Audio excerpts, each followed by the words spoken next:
Hi, my name is Plato, and because I like philosophizing, which is a fancy word for talking a lot, I am going to talk to you about gods and goddesses in classical Greece. Make sure you stick around for the animal sacrificing and libations. Each city-state had its own patron gods or goddesses. We would worship these gods on many different occasions. At the beginning of a sea voyage, before battles, at weddings, during harvest festivals, and to invoke prosperity for all. We ancient Greeks were polytheistic and worshipped many different gods. The patron goddess of my home city, Athens, was Athena.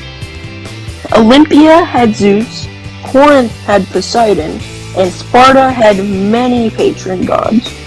Temples to the patron gods were built at the highest point inside city walls, the Acropolis. Almost everything we Greeks did during the classical period was influenced by gods or goddesses. For example, an offering to Artemis could be made to have a successful hunt, or we could make an offering to the god Hypnos to get a good night's sleep. Now, we are just getting to my favorite part, which is to tell you about this beautiful temple on the Acropolis of my home city-state.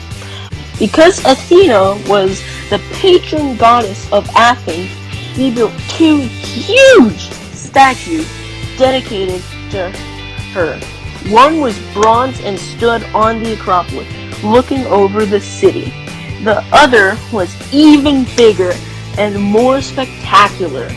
It was called Athena Parthenosis, built between 447 and 432 BCE. She was almost 40 feet high, made of ivory and gilded completely in gold.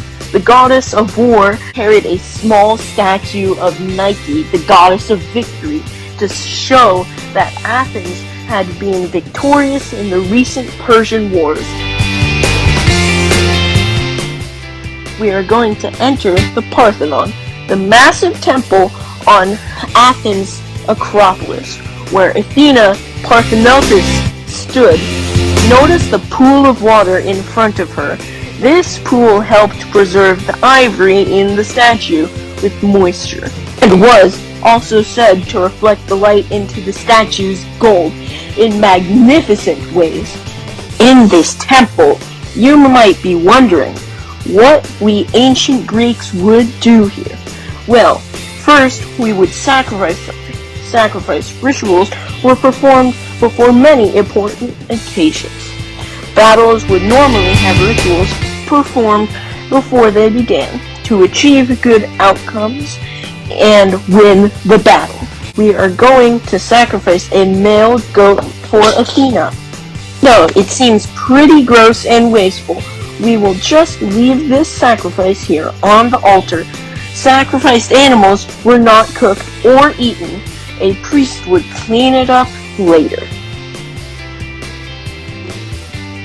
Another thing we might do in this temple is libations, as that's another common practice for honoring the gods.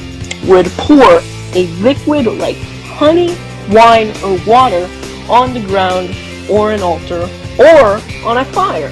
So that's what we are doing here.